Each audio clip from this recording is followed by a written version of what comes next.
सत्संगत जी प्रेम से कहना, प्रेमाने बोला।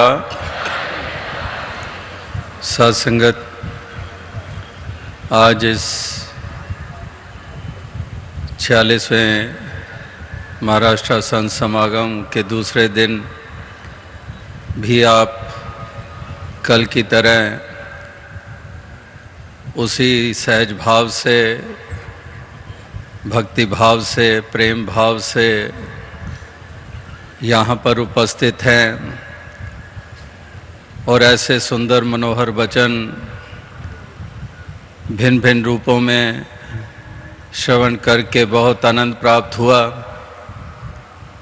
अनेकों भाषाओं में कल की तरह आज भी सत्य का, मानवता का पैगाम दिया गया और सदैव से, युगों युगों से जब जब भी संत गुरु पीर पैगंबर इस धरती पे अवतरित होते रहे, उसी पाठ को पुनः फिर से जीवन में लाने के लिए प्रेरित किया जा रहा था। जिस पाठ को इंसान भूल चुका है, जो पाठ भूल जाता है उसको कब क्लास में उसको अव्वल नंबर प्राप्त होते हैं, वो वहीं का वहीं रह जाता है और मानवता के लिहाज से तो वहीं का वहीं नहीं रहता, बल्कि और पतन की ओर चला जाता है। जब संतों महात्माओं के, गुरु पीर पैगंबरों के इस प्यार, भाईचारे, प्रेम के पैगाम को भूल जाता है, तो आज उसी पाठ को फिर से महापुरुष संत जन याद करा रहे थे कि हमें शिक्षा क्या प्राप्त हुई थी और इसके लिए कितने कितनी कुर्बानियां दी गई थी। कितने कितने ऐसे दौरों में से गुजरे गुरु पीर पैगंबर भी। ध्येय केवल उनका यही था कि इंसान डूबने से बच जाए। इस धरती पे बसने वाला इंसान ये अपने म्यार को ऐसा ऊंचा करे कि देवता का रूप बन जाए। तो वही पाठ जो याद रखता है, जो हृदय में बसाता है, उसी अनुसार अपने जीवन की चाल को बनाता है, वही वास्तविकता में सच्चा लाभ प्राप्त करता है और वही औरों के लिए भी एक वरदान बन जाता है। इस सारी धरती के लिए वरदान बन जाता है, मानव जाति के लिए वरदान बन जाता है और हर कोई वरदान बने इस धरती के लिए, यही शुभकामनाएं की जा रही थी। किसी के बारे में ये ना कहना पड़े कि ये धरती के ऊपर बोझ है, ये मानव के रूप में दानव है। ये कहने की ज़रूरत ना पड़े, इस कदर इस मानव का ऐसा सुंदर रूप बन जाए। और ये रूप तभी बनता है जब जीवन में रोशनी आती है, मन रोशन होता है, आत्मा रोशन होती है, महापुरुषों की, संतों की मति को धारण किया जाता है, मन मति को एक तरफ किया जाता है, पावन और पवित्र सोच बनाकर इस प्रकार से जब शुद्ध भावनाओं से युक्त होकर जीवन जीते हैं, तो तभी हम सही मायनों में इस धरती के ऊपर बोझ नहीं फिर माने जाते, हम एक चमकते सितारे के रूप में बन जाते हैं। और ये मानव के रूप में जब ये बात उसके बारे में कही जा रही है, फितरत और प्रवृत्तियों के बारे में कहा जा रहा है, वहाँ पर देश का भी जिक्र साथ साथ चल रहा है। आज सुबह भी सेवादल की रैली के दौरान भी इस गणतंत्र दिवस को याद किया जा रहा था। देश को आज़ादी तो मिल गई 47 में, लेकिन कॉन्स्टिट्यूशन 1950 में बना और रिपब्लिक डे मनाया जा रहा है तब से, तो जब हालात देखते हैं तो कहने पे मजबूर हो जाते हैं कि जो लहू देकर प्राप्त हुआ था उसको पानी के बहाव बहा दिया गया है, कि जो इतनी कुर्बानियां दी गई इस देश के लिए उसकी क्या कदर की जा रही है। चाहे वो लीडर्स हों, चाहे वो ब्यूरोक्रेट्स हों, चाहे वो किसी भी आम पब्लिक के रूप में हो, सभी कदर कीमत अपने मन से निकालते चले जा रहे हैं। तो देश के प्रति भी यही रवैया, मानव जाति के प्रति भी यही रवैया, इंसान का म्यार इस कदर गिर चुका है। यानी कि जो सुंदर भावनाएं थी, जो ट्रेडिशंस हमारी, जिसको रिच हेरिटेज कहा जाता था, वो कहीं अलोप हो गई हैं। उसको पुनः फिर स्थापित करने की ज़रूरत है। तो इस प्रकार से ऐसी भावनाओं से युक्त होकर इस जीवन के सफ़र को सभी तय करते चले जाएं। यही एक भाव आज भी गीत, कविता, व्याख्यान जिन्होंने अपनी रचना से सबके समक्ष रखे, उनका यही भाव था कि हम वाकई ही एक ऐसी जागृति के साथ इस जीवन के सफ़र को तय करें। ये जागृति जीवन में आनी बहुत ज़रूरी है, ये अवेयरनेस आनी बहुत ज़रूरी है। तभी हम एक एक पल की कदर कर पाएंगे, तभी हम रिश्तों की कदर कर पाएंगे, तभी हम समाज के लिए अभिशाप ना बनेंगे। सामाजिक कुरीतियों से ऊपर उठकर हम समाज को भी निखारने में अपने योगदान देंगे। इसी प्रकार से देश को भी अखंडता और मजबूती प्राप्त होगी और विश्व में भी शांति वाला माहौल और वातावरण ये हमें देखने को मिलेगा। जिस प्रकार से हिंसक दौर चल रहे हैं, ये हिंसक ऐसी इंसान की सोच बन गई है, इंसान के स्वभाव ऐसे बनते चले जा रहे हैं। असहनशीलता, उतावलापन कि इंसान एक सेकंड की देरी भी बर्दाश्त नहीं करता है, एक मिनट की देरी बर्दाश्त नहीं करता है, एक शब्द को सहन नहीं कर पाता है। और इस प्रकार से ये इसकी कमजोरी है, क्योंकि असहनशील बनना यानी कि कमजोर होना। एक सहनशीलता जिनकी होती है वो मजबूत होते हैं। तो जो वाकई ही इस तरह से इंटॉलरेंस भी इस तरह से हम देखने को हमें प्राप्त हो रही है, संकीर्णता हमें देखने को मिल रही है, नैरो माइंडेडनेस हमें देखने को मिल रही है। दावे करते हैं हम आधुनिक युग के वासी हैं, आधुनिक युग में हम जी रहे हैं, जहां पर इंटरनेट स्पीड जो हम इस्तेमाल कर रहे हैं, अभी पीछे ही यूरोप में पता नहीं कितने गुना, हंड्रेड्स ऑफ टाइम्स ज़्यादा फास्ट स्पीड इंटरनेट की उन्होंने अचीव की। तो इस तरह से एक एक आविष्कार को, इन्वेंशंस को हम प्रोग्रेस मानकर अपने आप को प्रोग्रेसिव मानते रहे हैं। तो दावे तो हैं हम आधुनिक युग के, हम बाशिंदे हैं, इस युग में जी रहे हैं, लेकिन वास्तविकता में हमें जीवन जीने का सलीका ही नहीं आया। चांद पे पहुंचे या मार्स तक भी पहुंच जाएं, लेकिन हमें अभी भी अपने घरों में, समाज में, अपने देश में, इस धरती के ऊपर जीवन जीने का सलीका अभी तक नहीं आया है। और उसी के कारण जो विषैले वातावरण है, उसी के कारण है।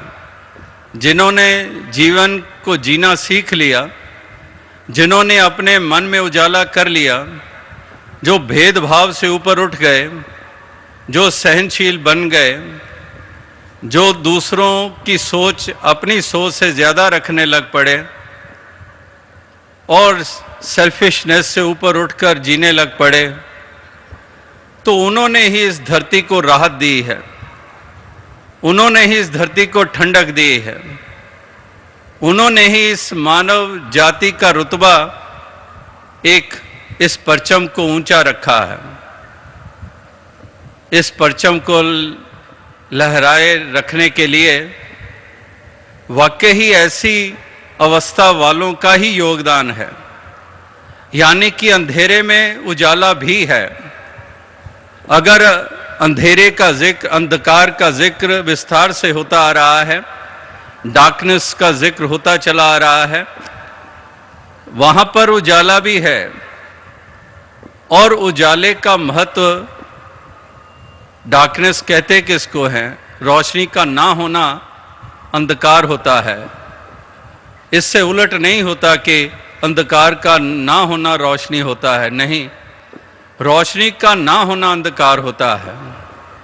मूल रूप में रोशनी की महत्ता है कि रोशनी है तो भरम दूर हैं, मन में सुंदर भावनाएं हैं, और अगर रोशनी नहीं है तो फिर कुमति है, फिर भय की चाल है, भटकी चाल है, गिरी हुई चाल है, भरम और भ्रांतियों के पुलंदे हैं।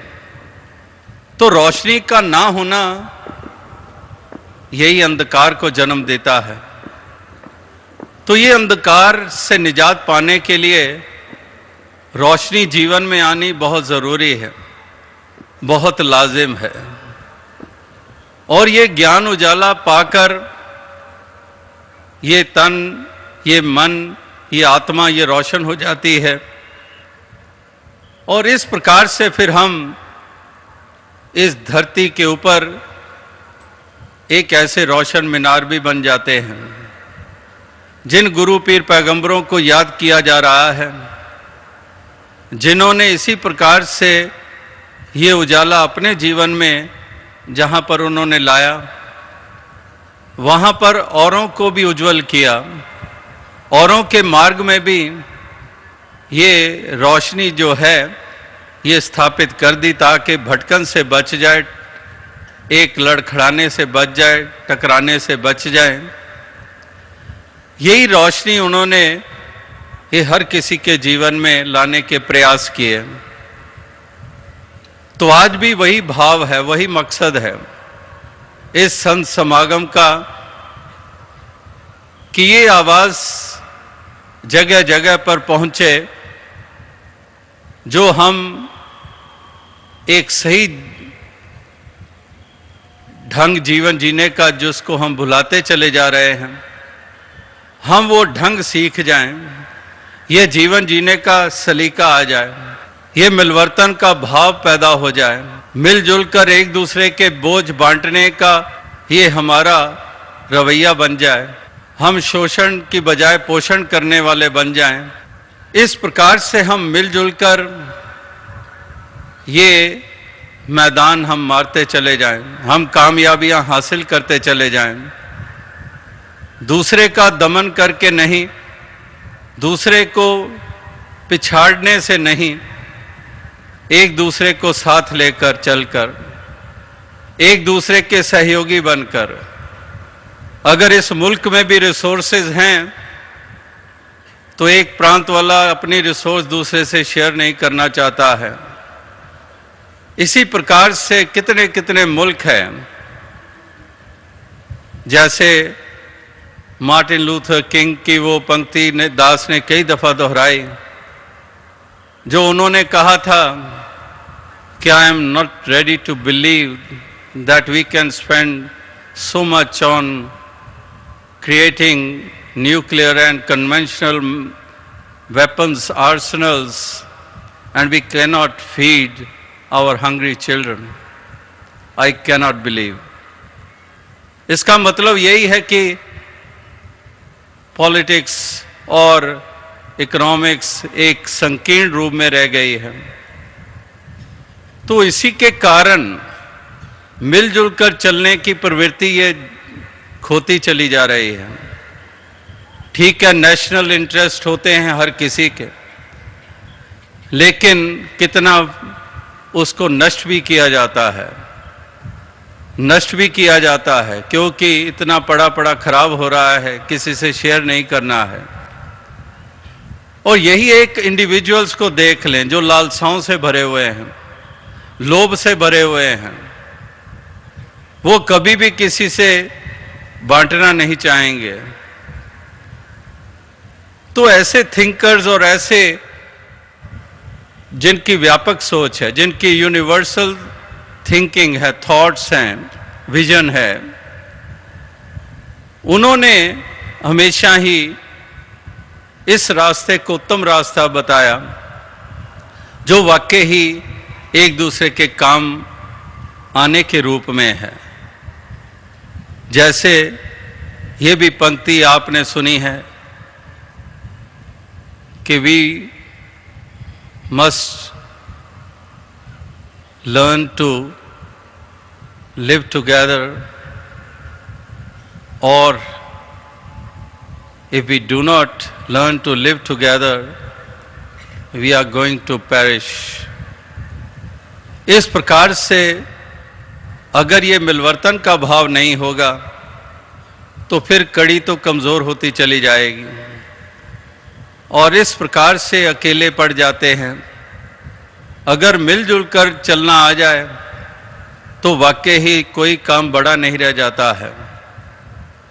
इस प्रकार से ये मिलवर्तन का भाव, क्योंकि ह्यूमन फैमिली हम कहते हैं, पीछे NIS अगस्त में जब बर्मिंघम UK में हुआ तो उस वक़्त भी एक इंग्लिश में सॉन्ग चल रहा था जिसको यहाँ भी अडेप्ट किया गया, जब यहाँ के नौजवानों ने शॉपिंग मॉल्स में भी इस तरह से, जब वहाँ पर वो मॉब डांस किए, जहाँ पर स्ट्रीट शोज़ किए, तो उसमें भी उन्होंने उसी लिरिक्स को, उसी गीत को भी अपनाया अन्य रचनाओं के साथ साथ।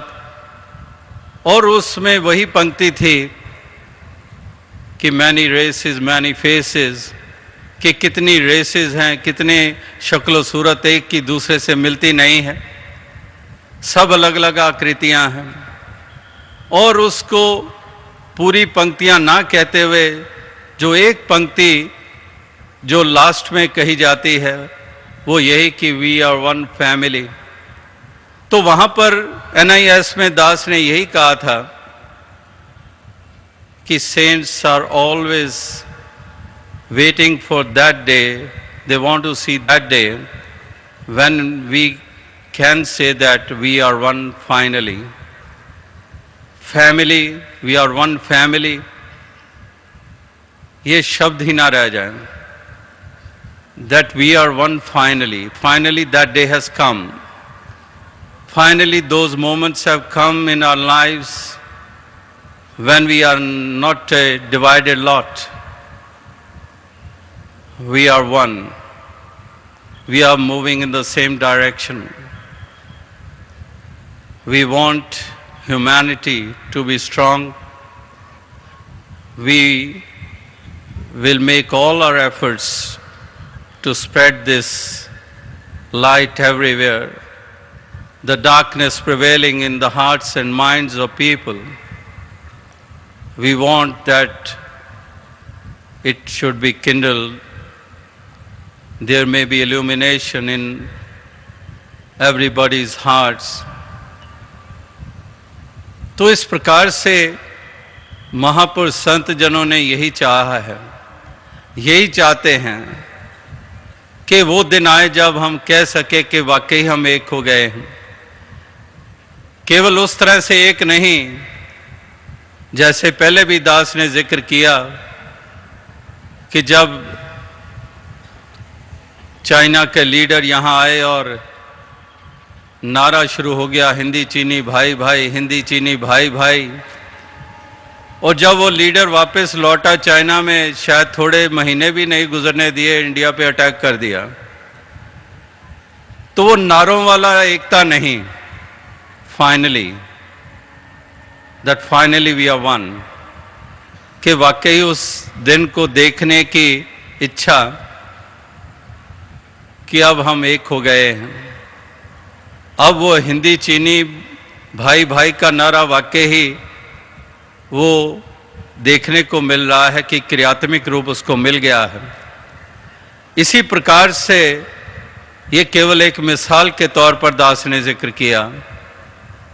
ये लगातार घरों से लेकर समाज, प्रांत, देश, विश्व, हर जगह के ऊपर यही एक महापुरुष संत जन चाहते हैं। जब सारी धरती के लिए मांगा जा रहा है, जब सारी धरती को ही एक अपना घर माना जा रहा है, उनके द्वारा जिनको जागृति मिल गई है, जिनकी सोच यूनिवर्सल है, वो सारे मानव परिवार को अपना ही परिवार मानते हैं।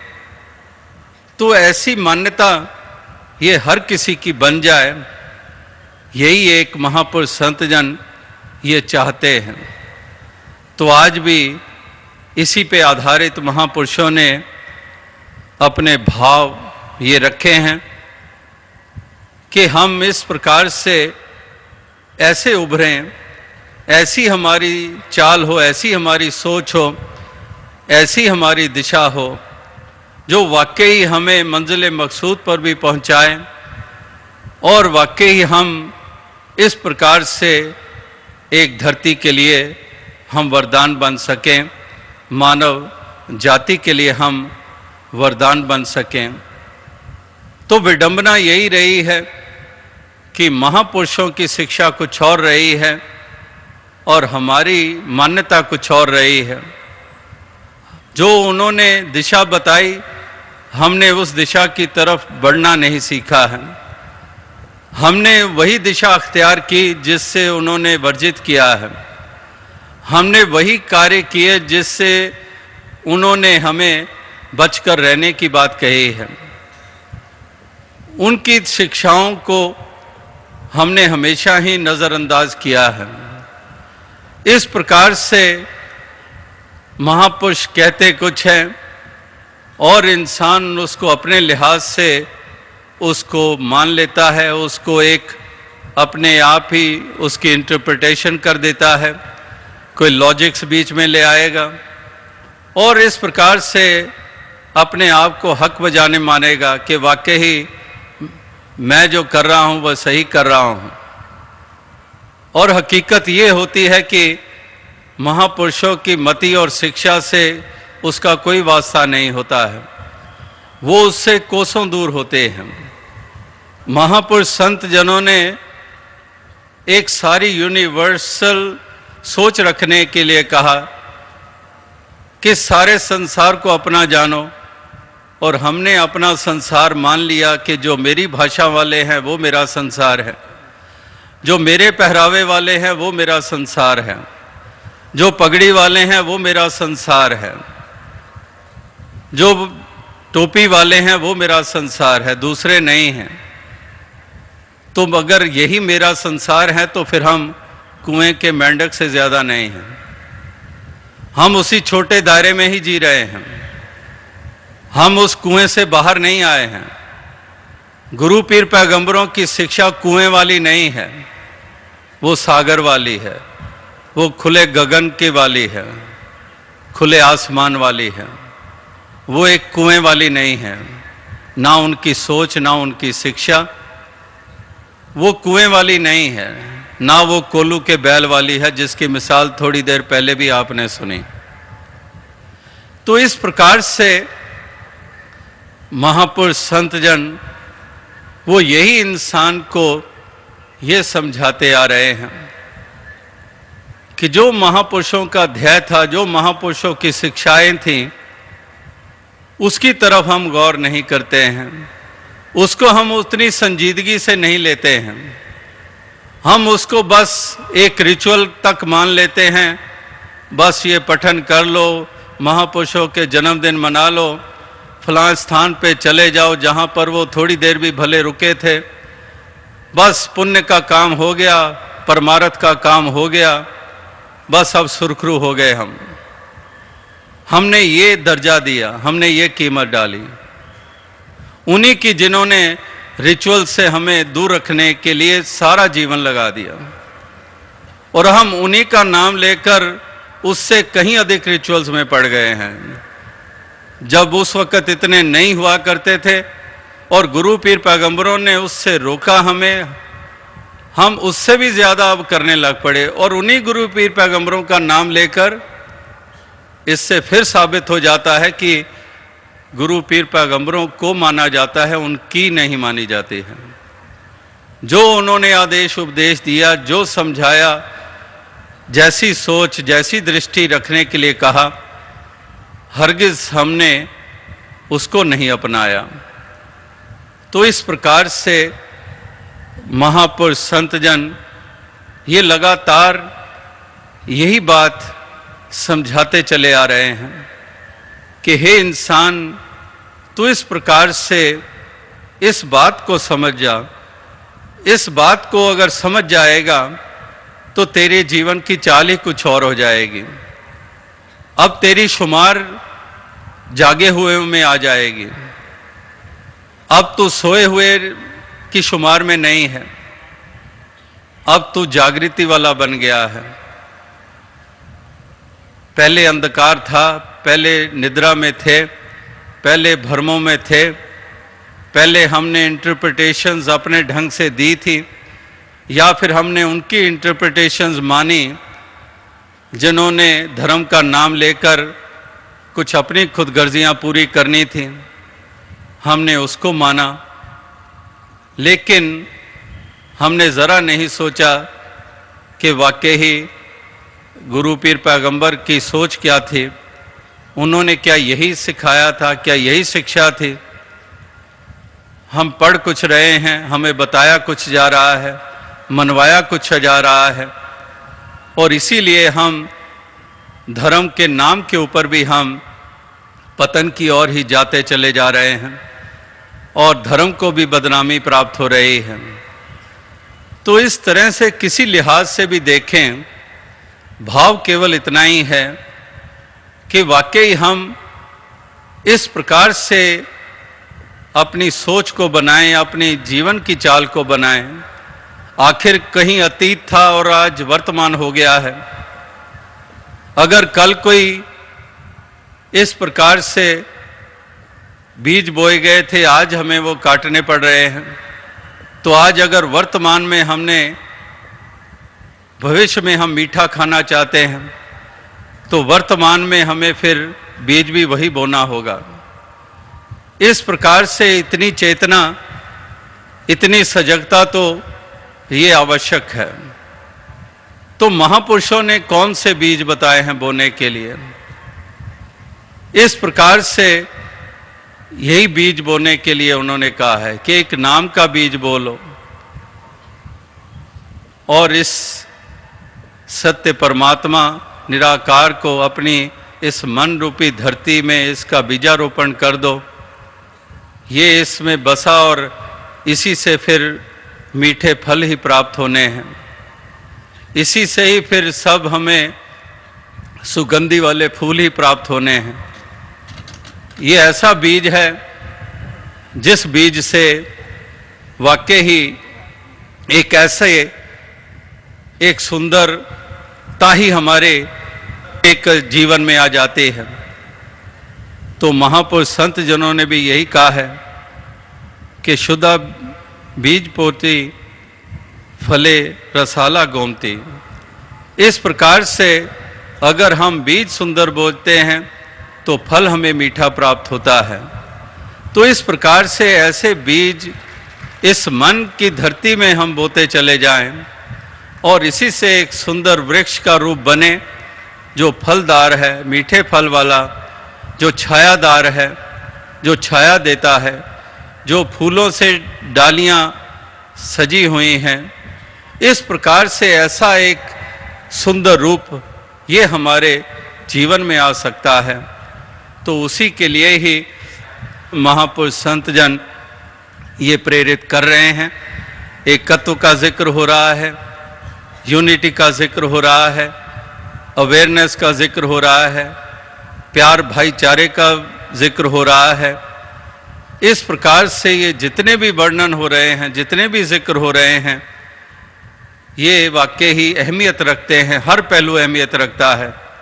ये नहीं कि एक पहलू अहमियत रखता है, बाकियों को बेशक छोड़ दो। नहीं, एक एक पहलू जिसका जिक्र किया गया है, एक एक पहलू की कीमत है। हर एक पहलू विशेषता रखता है। इस प्रकार से हम हर एक पहलू को अपने जीवन में मजबूत करते चले जाएं। जैसे हमारे शरीर के अनेकों अंग हैं, तो हम नहीं कहते मेरा पाँव बेशक कमज़ोर हो जाए, मेरा हाथ बेशक कमज़ोर हो जाए, मेरी आंखों की नज़र बेशक कमज़ोर हो जाए, बाकी सब ठीक रहे। नहीं, हम कहते हैं कि मुकम्मल शरीर पूरे का पूरा ये तंदुरुस्त रहे, सही रहे, ठीक रहे। इसी प्रकार से जितने भी महापुरुषों ने पहलू अहमियत जिसको दी है, वो हर एक पहलू को अपने जीवन में उतारना लाजिम है।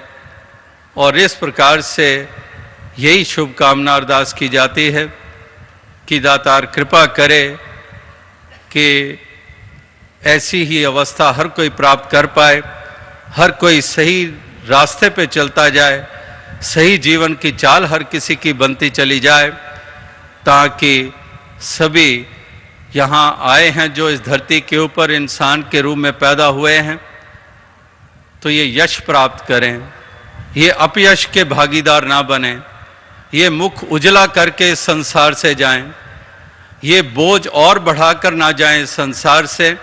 जाना तो हर किसी को है, कोई नहीं रुक सका है, ना कोई रुकेगा। यहाँ जो आता है वो जाता ही है। जैसे वो महापुरुषों के शब्द कई चंद दफा वो दोहराए गए कि दुश्मन मरे ता खुशी ना करिए, सजना भी मर जाना। कि यहाँ तो कोई नहीं रहता है, आए हैं सो जाएंगे, राजा रंक फकीर। कि यहाँ जो भी आया है हर कोई जाता है। राम गयो रावण गयो जाका वो परिवार। रावण के पुतले जलाते हैं, शरीर वो भी चला गया। और जिन्होंने मर्यादाएं स्थापित की, राम जी, शरीर तो उनका भी नहीं रहा। तो इसलिए जाना तो है, तो मुख उजला क्यों करके क्यों ना जाएं, बोझ को यहीं छोड़कर क्यों ना जाएं। जो जन्मों जन्मों के बोझ उठाए फिर रहे हैं, ये आत्मा हमारी, जो और हम बोझ बढ़ाते चले जा रहे हैं अंधकार और भ्रमों के रूप में, इस बोझ को उतारने का वक्त है। सुरखरू होकर इस संसार से जाने का इससे अधिक सुनहरी अवसर नहीं प्राप्त हो सकता जो इंसानी जन्म के रूप में होता है। तो इसी शुभकामना के साथ, इसी प्रार्थना के साथ दास आपसे इजाज़त चाहेगा। साथ संगत जी, धन्यवाद।